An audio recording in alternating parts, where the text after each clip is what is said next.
आशाराम बापू का इतना बड़ा प्रभाव था कि प्रधानमंत्री को इंतजार करना पड़ता था मिलने के लिए। लेकिन विवेक न होने के कारण यही कहा जाएगा संतुलन बिगड़ गया। आपका वो बहुत बड़ा उपदेश देते थे।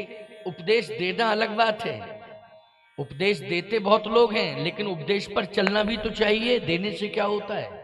क्यों भाई, चलना चाहिए कि नहीं? देने से कुछ नहीं होता है, चलना भी चाहिए। कहीं ना कहीं इस प्रभाव के कारण अपने मूल स्वरूप को भूल जाना और भटक जाना और उसमें उलझ जाना और अपनी जिंदगी को बंदी बना लेना, ये एक नहीं किसी के साथ भी हो सकता है। अगर हम चूक जाएंगे तो ये हमारे साथ भी हो जाएगा, आपके साथ भी हो जाएगा। ऐसा नहीं है कि हम अभिमान के साथ कहें देखो मैं ऐसा हूं, मैं नहीं, कुछ भी नहीं हूं, मैं कुछ भी नहीं हूं। जो भी हूं भगवान का हूं, भगवान का पार्षद हूं, भगवान का सेवक हूं, और जो भी मिल रहा है भगवान की कृपा से मिल रहा है। तुम्हें भी यही अनुभव करना चाहिए, यही अनुभव करना चाहिए कि हम भगवान के हैं, भगवान हमारे हैं, भगवान के हम सेवक हैं। भगवान जैसा हमें चलाएंगे वैसा हम चलेंगे, जैसा हमें रखेंगे वैसा हम रहेंगे। लेकिन ये सारा बोध कब होगा? जब तुम कथाओं को सुनोगे तब। जब कथाओं को सुनोगे तब होगा ये बोध, वैसे नहीं हो सकता है। आशाराम बापू जी प्रभावित हुए, अभी तक उभर नहीं पाए। बोलो ये प्रभावित होना है कि नहीं?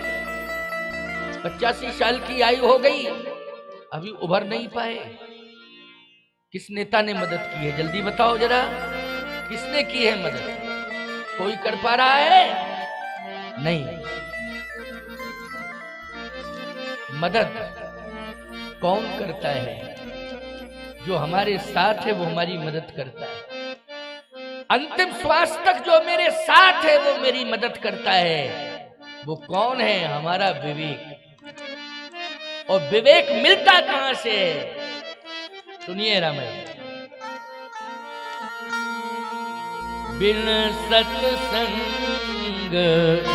विवेक न होई, बिन सत्संग विवेक न होई। राम कृपा सुलभ न सोई, राम कृपा बिन सुलभ न सोई।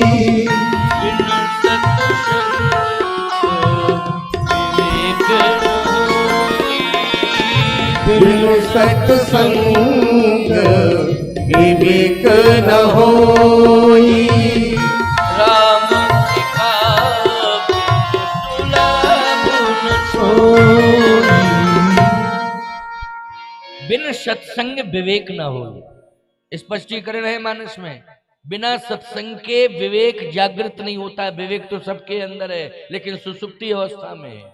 जगाने का काम कौन करता है? विवेक को सत्संग करता है। कौन सा सत्संग करता है? जो वास्तव में सत्संग हृदय से किया जाए। आजकल ज्यादातर सत्संग प्रदर्शन के ज्यादा हो रहे हैं।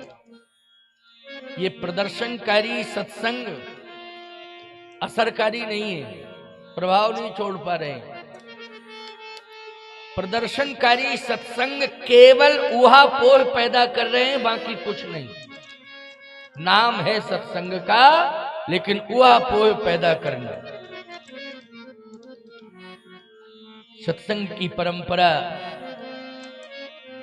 यही है कि शांति से सुनिए और हृदय स्पर्शी बात को सुनिए। जिस बात को सुनकर के हृदय परिवर्तन हो वैसी बात सुनिए, उसी से फायदा है। भगवान का ये दिव्य ग्रंथ आज हमें सुनने का अवसर मिला। हमारा सोया हुआ विवेक जागृत हो रहा है।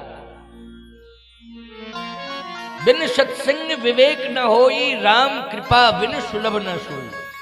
भगवान की कृपा के बिना सुलभ नहीं होता। तो ये मानना चाहिए कि भगवान की कृपा आपके ऊपर हुई है। जितने लोग बैठे हैं, कृपा हुई है तो सुलभ हो गया। अगर कृपा ना हुई होती भगवान की तो सुलभ नहीं होता। आज भी अभी पानी बरस जाता, अभी मैं बैठता तुरंत पानी बरसता, कल बैठूंगा कल फिर पानी बरसा, परसों बरसता। लेकिन नहीं, कृपा हो गई है। मौसम साफ हुआ, आप बैठ के सुन रहे हैं, कृपा हो गई। अनुभव करो। आपको 2 दिन कृपा क्यों नहीं हुई थी? इसमें भी भगवान तुम्हारी परीक्षा ले रहा था धैर्य की, कि तुम धैर्यवान हो कि धैर्य को तोड़ रहे हो। लेकिन तुमने धैर्य धारण किया, इंतजार भी किया मेरा मौसम साफ हो जाए, और ये धैर्य धारण किया कि नहीं कथा होगी, हमें विश्वास है। हो रही है कथा। व्यापक व्यवस्थाएं बन तो जाती हैं, लेकिन आस्था की आवश्यकता है। आस्था की प्रमुखता होनी चाहिए, आस्था प्रधान रूप से। तो आप सभी जितने भक्त वृंद बैठे हैं आस्थावान हैं, आपका विवेक जागृत हो रहा है सत्संग से। भगवान शंकर जहां भी सत्संग होता है वहां श्रोता बन के पहुंच जाते हैं। और जब 11वें रुद्र में हनुमान बन के आए तो वो श्रोता बन करके सर्वत्र पहुंच रहे हैं। यत्र यत्र रघुनाथ कीर्तनम तत्र तत्र कृतमस्तकांजलिम बाष्प वारि परिपूर्ण लोचनम मारुतिम नमत राक्षसांतकम। यत्र तत्र सर्वत्र हनुमान जी बैठ के श्रोता बन के कथा सुनते हैं। यहाँ भी हनुमान जी बैठे हुए हैं। मंदिर ही है सामने, हनुमान जी का मंदिर है ना, विराजमान है। देखो सामने ही विराजमान है। और जहां पर कथा होती है वहां हनुमान जी किसी न किसी रूप में आ ही जाते हैं। विश्वास मानना पड़ेगा आपको। मैंने तो कई बार अनुभव किया, अपना अनुभव बता रहा हूं, कई बार अनुभव किया मैंने, हनुमान जी विराजमान। भगवान शंकर ने एक दिन सोचा कि मेरी पत्नी मुखर बहुत है। मुखर मानी बोलने वाली। मुखर का अर्थ होता है, जैसे सरस्वती को क्या कहा गया, गिरा मुखर। तो गिरा मानी सरस्वती, मुखर मानी बोलने वाली। सरस्वती ज्यादा बोलती है तो सरस्वती मुखर है, लेकिन सरस्वती के पास ज्ञान का भंडार है। वो कितना भी बोले, क्यों भाई, ग्राही है कि नहीं हम सबके लिए। इतना ज्ञान है सरस्वती के पास कि कल्पना करो समुद्र में कितना पानी है। कोई बता सकता है कि कितना जल है समुद्र में? ठीक इसी प्रकार से कितना जल समुद्र में भरा हुआ है, कोई मापदंड नहीं। सरस्वती जी के पास कितना ज्ञान का खजाना है, कोई मापदंड नहीं। इसलिए उन्हें शोभा देता है कि जिनके पास ज्ञान का समुद्र हो वो कितना भी बोले, लेकिन जिसके पास ज्ञान की कमी है वो बोले तो बोलो बवाल मच जाएगा कि नहीं मच जाएगा? भाई ज्ञान है नहीं, वो बोले बवाल शुरू। भगवान शंकर परेशान है। क्यों परेशान है? ये मेरी पत्नी जो है समझती कम है, बोलती ज्यादा है। क्यों? इसके विवेक को जागृत कर रहे हैं। अभी विवेक सुषुप्ति अवस्था में है, इसके विवेक को जागृत करना है। माताओं क्षमा करना मुझे, वैसे मैं महात्मा हूँ, आचार्य पीठ पर बैठा हूँ, लेकिन कभी कभी कोई बात ऐसी कह दूं तो बहुत ज्यादा अन्यथा ले लेती हैं माताएं। लेकिन छत्तीसगढ़ की माताएं तो बहुत भावुक और श्रद्धालु हैं। एक बात मैं आपको बताऊं, आपकी शोभा कम बोलने में, सुनने में ज्यादा है। आप सुनिए और बोलिए कम। अवसर आ जाए तो बोलिए, बड़ा सम्मान होगा। और किसी की सुनो नहीं, अपनी अपनी बोलो तो सम्मान घट जाएगा, सम्मान घट जाएगा। फिर लोग बात करने से दूरियां करेंगे, बनाएंगे, बात नहीं करना चाहिए। क्यों? अपनी अपनी बोलती, हमारी सुनती नहीं। माइक को थोड़ा ठीक करो, क्या है इसमें तो आवाज ही नहीं आ रही, थोड़ा बढ़ाओ अपने स्तर से, है? हाँ, जितना बढ़ा सकते हो बढ़ाओ, नहीं बढ़े तो ना बढ़ाओ, तो हमें कोई दिक्कत नहीं है। हम तो आनंद देने के लिए आए, तो आनंद देंगे। आओ सुनो, बहुत ज्यादा बढ़ाने की भी जरूरत नहीं है, काम चल जाए। सरस्वती जी का बोलना इसलिए महत्वपूर्ण है कि उनके पास अथाह ज्ञान भरा हुआ है। बुद्धि की अधिष्ठात्री देवी है सरस्वती, इसलिए प्रत्येक विद्यालय में सबसे पहले सरस्वती वंदना होती है। ऐसा कोई विद्यालय है कि जिसमें सरस्वती वंदना ना होती हो? सरस्वती वंदना होती है। क्यों? बुद्धि की अधिष्ठात्री सरस्वती जी हैं। चाहिए तो सीधी सी बात यह है कि सरस्वती जी का बोलना तो उचित है, लेकिन सब बोलें ज्ञान है नहीं, बोलना शुरू करें। सती जी भगवान शंकर की पत्नी सती, दक्ष प्रजापति की पुत्री सती, वो सती बोलती ज्यादा है। भगवान शंकर सोच रहे हैं कि इसका विवेक जो है सुसुप्ति अवस्था में है, जागृत हो जाए तो क्या करना चाहिए। बैठे बैठे सोच रहे हैं कि चलो ऐसी जगह ले चलें जहां पर विवेक जागृत किया जाता हो। बोले वो कौन सी जगह है जहां विवेक जागृत किया जाता है? बोले वो है सत्संग स्थल, कथा स्थल, जहां पर कथा हो रही है वहां।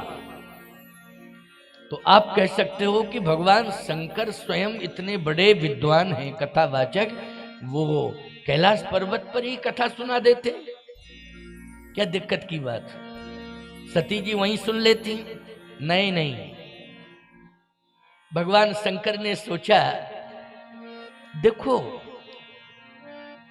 कोई पति, किसी का पति बहुत प्रभावशाली पद पर बैठा हो तो पूरा समाज तो सम्मान करेगा, लेकिन वो पत्नी कहेगी आखिर है तो मेरे ही, मैं जानती हूं कितने गहरे पानी में। यही उसकी अज्ञानता है। क्या है ये? उसकी अज्ञानता है, उसे बोध नहीं है। अच्छा, उसे समझाओ तो क्रोध और आता है, क्रोध आता है। भगवान शंकर ने कहा मैं इसे समझाऊंगा तो ये क्रोध करेगी, और मेरे द्वारा दिए हुए ज्ञान से ये प्रभावित हो ही नहीं सकती है। मेरे द्वारा दिए हुए ज्ञान से ये प्रभावित नहीं हो सकती है। इसलिए मैं एक बात बताऊं, किसी विद्यार्थी का पिता टीचर है, लेकिन वो घर में उसे नहीं पढ़ाता है। क्यों भाई? ट्यूशन के लिए बुलाता है दूसरे को। क्यों? ये सिस्टम है कि नहीं? वो नहीं पढ़ाता है, जबकि वो स्वयं शिक्षक है, उसे पढ़ाना चाहिए, लेकिन वो दूसरे को बुलाता है। क्यों? वो पुत्र जानता है ना ये मेरे पिता है, ये मेरे पिता है। भगवान शंकर ने कहा कि सती को ऐसी जगह ले चले जहां पर इनका ज्ञान जागृत हो जाए, विवेक जागृत हो जाए, ऐसी जगह ले चले। कहाँ है वो? बोले सत्संग कथा स्थल। तो कथा कहाँ हो रही है इस समय? तो याद रखना, कथा कई जगह हो रही थी, लेकिन भगवान शंकर ऐसी जगह सती को ले गए जहां पर महात्मा ज्यादा बैठ के कथा सुनते थे, ऐसी जगह पर ले गए। क्यों? सती को पहले ये लगेगा कि वाह, इतने संत बैठ करके कथा सुन रहे हैं, महात्मा कथा सुन रहे हैं। देखो, सामान्य जनता कथा सुने अलग बात है, लेकिन बहुत सारे साधु संत आकर के कथा सुने तो ये विशेषता न मानी जाएगी, ये विशेषता मानी जाएगी। मैं तो कहता हूं कि जिस सभा में अनेक संत आ जाते हैं वो सभा बहुत महत्वपूर्ण सभा हो जाती है। तो भगवान शंकर ने कहा ऐसी सभा एक जगह है। कहाँ? समुद्र के किनारे कुंभज ऋषि के आश्रम में बहुत संत बैठ के कथा सुन रहे हैं, सती को वहीं ले चलो।